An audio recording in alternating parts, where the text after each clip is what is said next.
Thank you. Thank the panel for allowing me to speak on behalf of the national route, actually against the national route.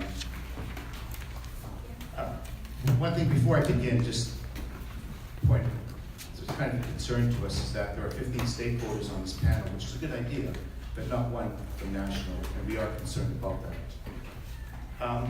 Grant Street Business Park is located at the corner of Vernon and Grant Street. There's 18 independent strata units, and it's comprised of two very large buildings that have the overhead doors in the back, and there's also a third building as well. So it's quite a large complex, and I don't know if numbers count, but I think they might. Each unit can be divided up into two independent, you can run two different businesses in it. Just to show you that you can open up this door and you can have offices upstairs by one company, or you can make a right-hand turn and you can have another company in there as well. And there are a lot of businesses that actually have two, and the one next to ours actually has three businesses in there. So with 18 units, you have a potential of 34 businesses running. And I can't tell you how many people are involved, but if you've got potential 34, you could easily have over 100 people. Right now, we think we're around 100 people, workers, owners involved in this one complex. So there are quite a few people. We're small, not like, we're not a big company. Everyone is basically running their own small business. There are people who just own them and rent them out, so there are tenants, and then there are people who own them and operate their own business.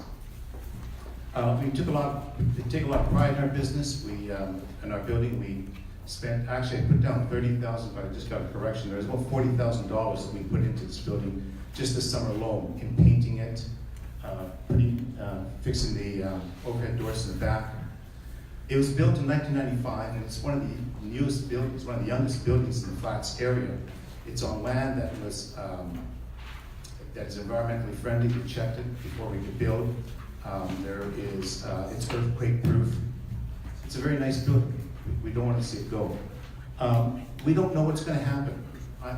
This process began 2 years ago, and I went to talk to the planners. They couldn't tell us whether they would destroy part of it, all of it. They don't know. And so for that reason, I'm going to take the approach that they're going to take down this entire building, because I'd be remiss if I didn't prepare for that. And so I've been asked to speak about what would happen to our businesses if they destroy the building. Well, the bottom line is we'd have to move.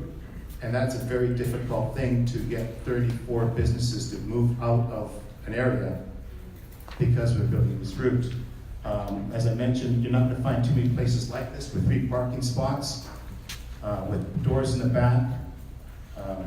Would compensation be fair when you got a bunch of people, you have 34 businesses looking to buy something? All of a sudden, what you're trying to buy is going to cost a lot more than what you'll get in compensation. No one wants to move. No one feels they're going to get properly compensated. Tenants who don't own the unit that they're renting, they're on a lot, period. They've got and they're small. They have to go out and find a place. And small people will have a difficult time finding.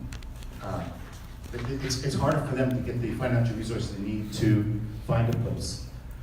Again, we talked about this whole presentations all these presentations I've heard, just like the movie Groundhog Day, right? We're all saying the same things, what happens to us. And as a teacher, it kind of reminds me of the exercise I would give my students and say there's 5 people need a heart, and there's 4 hearts. Who gets it, who doesn't? You guys have to make that decision sometimes, who gets to live and who gets to die. And we don't want to die. So there's going to be issues with carbon. The carbon footprint's going to go up. And again, the whole compensation issue, I'm getting a sign here that I have to wrap it up quickly, so I have to go real fast.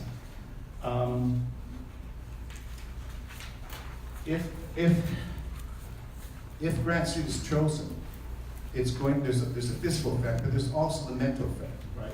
A lot of us will ask, why did they choose Granite Street? You know, it's the most expensive. It's going to force all of us out. It's very close to Terminal Avenue. It's almost like adding a few lanes to Terminal Avenue. So what I'm asking you, one very quick thing at the very end here, and this kind of resonates with me. I grew up in the Vancouver East area, not too far away from this building. And when I was in elementary school, I do remember they were going to build a freeway. And those who were in the 60s, like me, will remember they were going to hook up First Avenue to the viaduct. And we stopped it. Not me, I was in grade 6 or 7 at the time. We stopped it. And we stopped it from tearing down buildings and building roads. And I asked them to do the same thing this time. Thank you.